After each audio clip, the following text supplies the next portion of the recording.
It was inevitable, wasn't it? Governments never give power back once they've taken it away. And last year in March, British government, along with various Western European governments, locked their countries down in a very draconian fashion.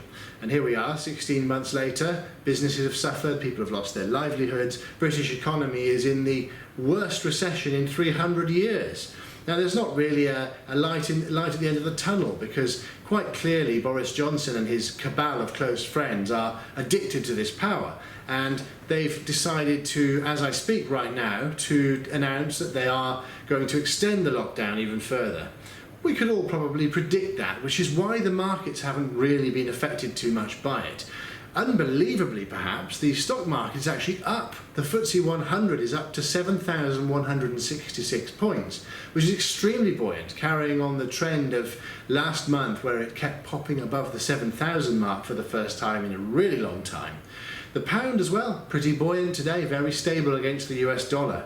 What is causing all this? Well, the figures are kind of slightly fake because the lockdowns have been subject in the UK to furlough, and furlough payments have been paid to a large proportion of British workers.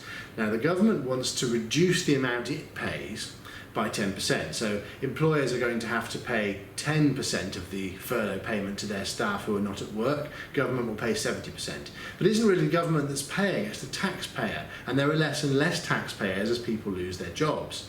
So what we're witnessing here is a growth of the government sector and a growth of the private sector that is large corporations, especially those in the pharmaceutical sector and with consultancies such as Serco, who have got long-standing gold-plated contracts with government departments. Small enterprise is suffering, and there aren't very many staff to be found. Even if those companies want to restart, it's very hard to find staff.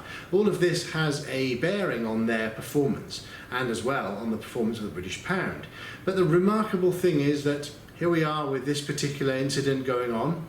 No change in the value of the pound, and the FTSE 100, which is largely made up of very big companies, is buoyant.